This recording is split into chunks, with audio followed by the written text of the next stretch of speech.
নমস্কার বন্ধুরা, Indian fresh কিচেনে স্বাগত জানাই। আজকে আমি নিয়ে এসেছি আপনাদের কাছে একটা কুলের আচারের রেসিপি। কুলের আচার আপনারা হয়তো বিভিন্নভাবে খেয়ে থাকবেন, একবার কিন্তু আমার এই স্টাইলে কুলের আচার বানিয়ে দেখুন, একদম দোকানের স্বাদের মতন মনে পড়ে যাবে।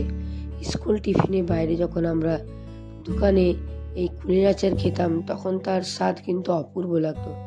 সেই সমস্ত স্মৃতি বিজড়িত এই কুলের আচার নিয়ে চলে এসেছি আজকে আপনাদের সামনে। তো এই কুলের আচারটা পারফেক্ট কীভাবে তৈরি করবেন সেটারই সমস্ত টিপস অ্যান্ড ট্রিক দেখতে থাকুন আমার এই সম্পূর্ণ ভিডিওটাতে। তো বাই দ্য ওয়ে, আমি মৌমিতা, আপনারা দেখছেন ইন্ডিয়ান ফ্রেশ কিচেন। তো কুলের আচার বানানোর জন্য আমি বাজার থেকে 1 কিলোর মতো কুল কিনে নিয়েছি। এটাকে আমি কিছুটা কাঁচা ছিল, তার মধ্যে 2-3 দিন রোদে দিয়ে এরকম কালার চলে আসবে। দেখুন এখানে যেটা ছোট্ট ডান্ডি আছে সেটাকে হাতের সাহায্যে ছাড়িয়ে দিবেন। তো প্রথমে বলি, আমি কুলগুলোকে একটু দেখে নিয়েছিলাম যে কোনটা পোকা আছে কিনা। সামান্য সাইডে একটু যদি ফুটো থেকে থাকে তাহলে ওটা কিন্তু পোকা থাকে, তো আপনারা সেটা একটু বেছে নেবেন।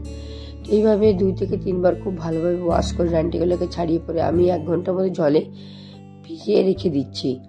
এরপরে আমি একটা শুকনো মশলা বানিয়ে নিচ্ছি, গুঁড়ো মশলা।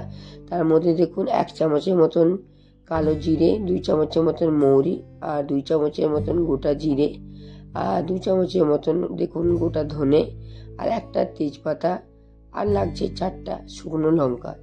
এগুলোকে আমরা একদম কড়াইয়ে পরে হাই ফ্লেমে একটু ড্রাই রোস্ট করে নেব। এগুলো ভাজা হয়ে গেলে তারপরে আমরা কিন্তু এটাকে মিক্সিতে গুঁড়ো করে দেব। এই ভাজা মশলাটা দেবার কারণে এর টেস্টটা কিন্তু একদম অতুলনীয় লেগে থাকে। তো দেখুন একদম গরম হয়ে গেছে, হালকা ভাজা ভাজা হয়ে গেছে।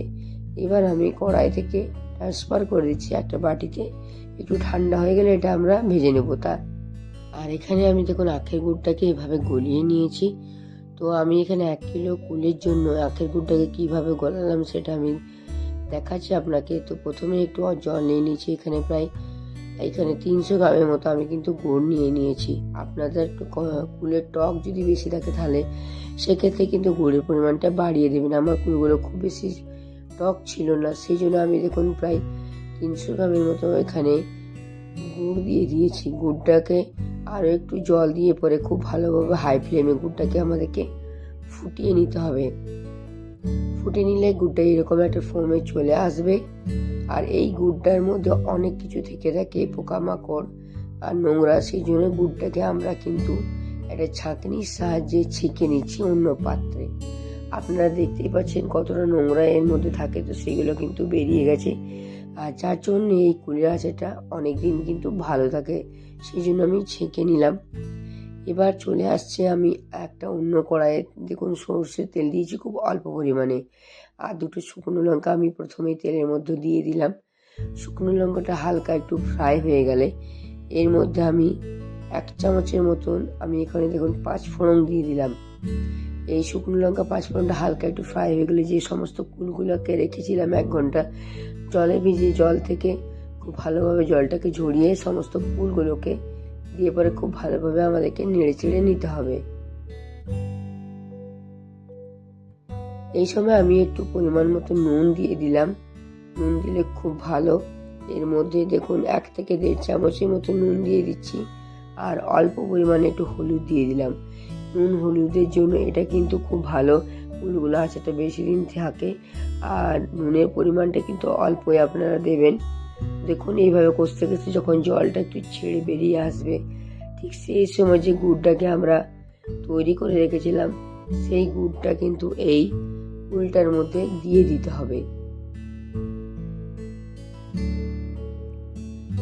দিয়ে দিবার পর কুলটাকে খুব ভালোভাবে গুড়ের সঙ্গে আমাদেরকে কিন্তু কন্টিনিউয়াসলি একটু নাড়িয়ে যেতে হবে। এখানে মিডিয়াম ফ্লেমে রেখে কুলটাকে 10 থেকে 15 মিনিটের জন্য কিন্তু ফোটাতে হবে, যাতে সমস্ত যে কুলের মধ্যে এই গুড়ের রসটা একটু চলে যায়। আর এখানে একটু মনে রাখবেন কুলগুলোকে সামান্য একটু ফাটিয়ে নেবেন, কারণ কুলের যে আপনাদের মাড়টা আছে সেটা যদি বেরিয়ে আসে গুড়ের মধ্যে তাহলে খুব সুন্দর কিন্তু একটা ফ্লেভার এসে থাকে। তো সেই জন্য দেখুন কিছু কিছু কুলগুলোকে আমি এখানে ফাটিয়ে নিচ্ছি, সমস্ত কুলগুলোকে কিন্তু ফাটাচ্ছি না, তাহলে কুলের একটু কুল যে নরম হয়ে থাকে, তো কুলের সমস্ত মাঠটা বেরিয়ে গেলে ভালো লাগবে না। তখন ফুটতে ফুটতে ঠিক এরকম একটা কালার চলে আসবে, একদম কালো হয়ে গেছে, গাঢ় হয়ে গেছে। যে ভাজা মশলাটা তৈরি করে রেখেছিলাম, সেই ভাজা মশলাটা আমি এই আচারের মধ্যে দিয়ে দিলাম। দেখুন একদম কত সুন্দর তৈরি হয়ে গেল, আর খুব ভালোভাবে আমি এখানে মিশিয়ে নিচ্ছি। আপনাদের এখানে একটা টিপস মনে করিয়ে দিচ্ছি, যদি কুলের পরিমাণটা খুব বেশি টক না হয়ে থাকে, তাহলে আপনারা এখানে কয়েকটা তেঁতুল ভিজিয়ে পরে তেঁতুলের কাঠটা আপনারা দিতে পারেন। যেহেতু আমার এখানে তেঁতুল পছন্দ না, তাই আমি এখানে তেঁতুলটা দিলাম না।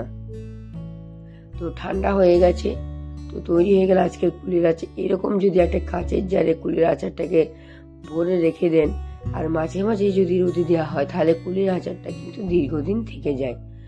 তো এত সুন্দর কুলের আচার আপনারা দেখুন কত কম সময়ের মধ্যে তৈরি হয়ে গেল।